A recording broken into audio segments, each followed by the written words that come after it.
Hey students, this is lesson 733. We're going to learn how to solve equations using substitution method. And this problem gives us an idea of what that looks like. So this cartoon isn't in your packet, so you'll have to read it on here. But Anna's mother took her shopping for new socks, and she says she needs 4 pairs of new socks. And her mom says, okay, but I want to stick to my budget of about $10.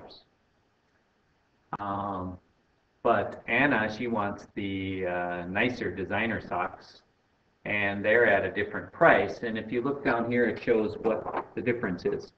If you buy the designer socks, they cost one more than twice the cost of the plain socks. And the price of 3 pairs of plain socks and 1 pair of designer socks is $11. So we're going to take those two things into consideration and solve that. Try and find out what's the better deal here. And if you check this out, we have one equation, y equals 2x plus 1. That's this one, because designer socks cost 1 more than twice the cost of plain socks. $1 more than twice the cost of plain socks. And we also have this information, 3x plus y equals 11. That means you can get 3 pair of plain socks and 1 pair of designer socks for $11. So these two things are graphed here. Which graph is which? Well, one of those is written in slope-intercept form, the y equals 2x plus 1. So here's the y-intercept right there. That's 1, and that slope is 2. And then the other one, 3x plus y equals 11, that is written in standard form. And you'll notice that the y-intercept is 11. That's what you would get if you input x equals 0 into the equation. And the x-intercept is 11 divided by 3, which is 3 2/3. That's right there. So that line right there is 3x plus y equals 11.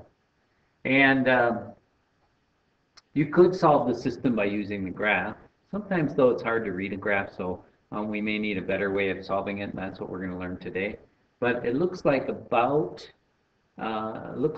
2 pairs of socks and $5.50.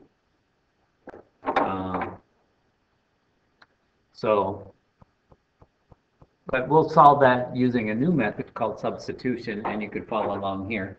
Substitution is just, if you have two things that are equal to each other, like y is equal to 2x plus 1, anywhere you have a y, you can substitute a 2x plus 1 because they're the same. And the opposite of that is also true. If you have a 2x plus 1, you can substitute y for that. And what our goal is here is to create an equation that just has one variable that we can solve.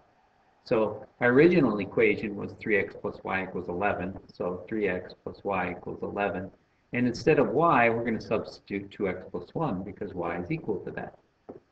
Then we get a new equation by simplifying that. We get 3x plus 2x is 5x plus 1 is 11. And if we subtract 1 from both sides, we get 5x equals 10. And if we divide both sides by 5, we get x equals 2. We now know that x equals 2, and the reason we could figure that out is because we created an equation with just x in it. All right, now we're going to find y by substituting the value we found for x into the equation. So we know y is equal to 2x plus 1, and we now know x is equal to 2 from this. So we're going to substitute a 2 where the x was. And then we're going to solve that, and we get y equals 5. Then we're just going to do one more thing, check our answer using this equation. If we're right, we should be able to take 3 times x and add y, and it should equal 11. Well, that would be 3 times 2 because we think x is 2, and y is 5. 3 times 2 is 6, plus 5 is 11, so that checks.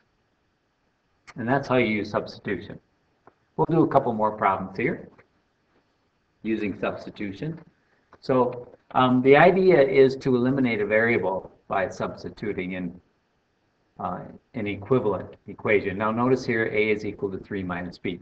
So that means anywhere I have a, I can put 3 minus b. Anywhere I have 3 minus b, I can put a. Well, in my second equation, 4b plus a equals 15, I have, instead of the a, I can substitute what a is equal to, 3 minus b, and I'm going to put that right there. So I'm going to write 4b plus, instead of a, 3 minus b.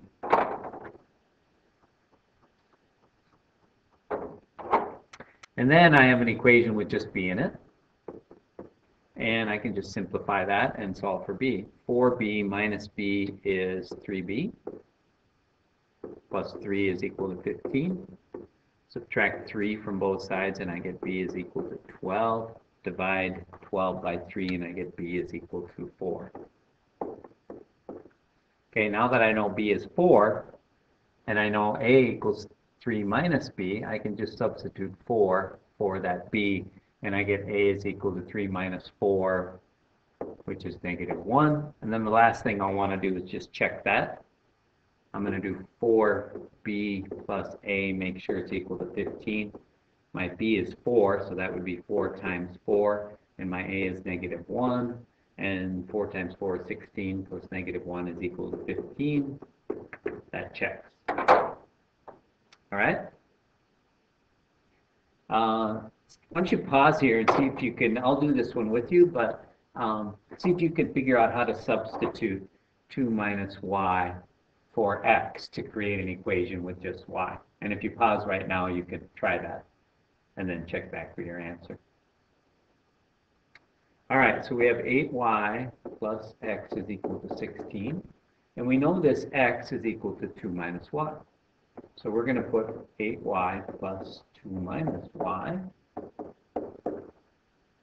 And then we have an equation with just y, and 8y minus y is 7y, plus 2 is equal to 16.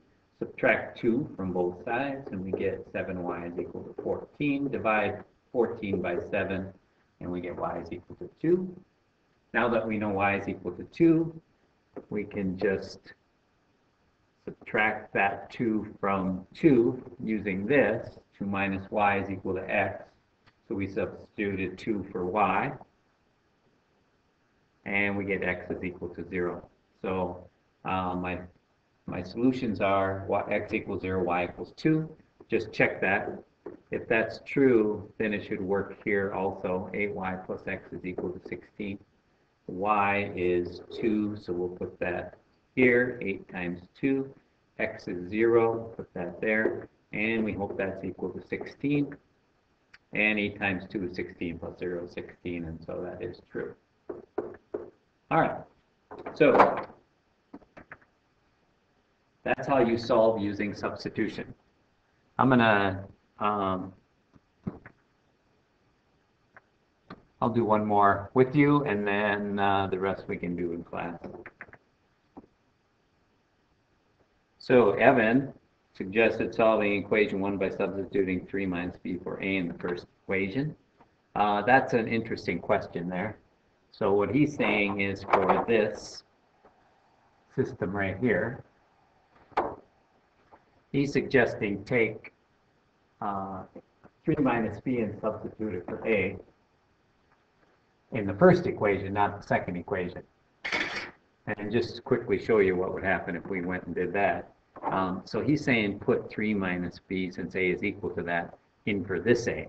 Not, we actually put it in for that a. But if we did that, we would just get 3 minus b equals 3 minus b. So you don't want to substitute back into the same equation, because then you just get an identity equation, which doesn't help you figure out what b is. All right. Let's do one more.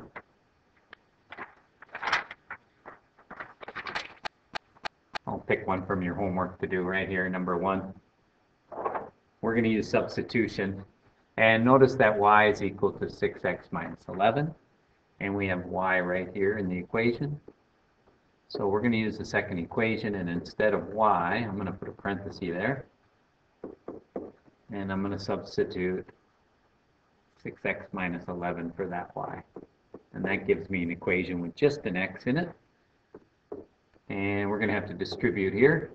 So we get -3 times 6 is -18x. -3 times -11 is +33. And 2 plus negative 18 is negative 20x plus 33 equals negative 7. And let's subtract 33 from both sides, and we get negative 20x is equal to negative 7 minus 33, which is negative 40. Divide both sides divide negative 40 by negative 20, and we get x equals 2.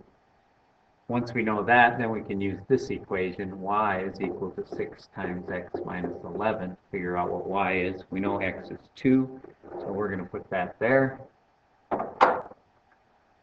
And so we're going to do 6 times 2 minus 11. That's 12 minus 11, which is 1. So y is equal to 1. And then the last step would be just to check that and make sure it works in that equation. Negative 2 times x minus 3 times y has to equal negative 7. We put 1 for y, and we put 2 for x, and we get negative 4 minus 3 equals negative 7, and that's true, so we're good. All right, that's it for this lesson. I'll see you tomorrow.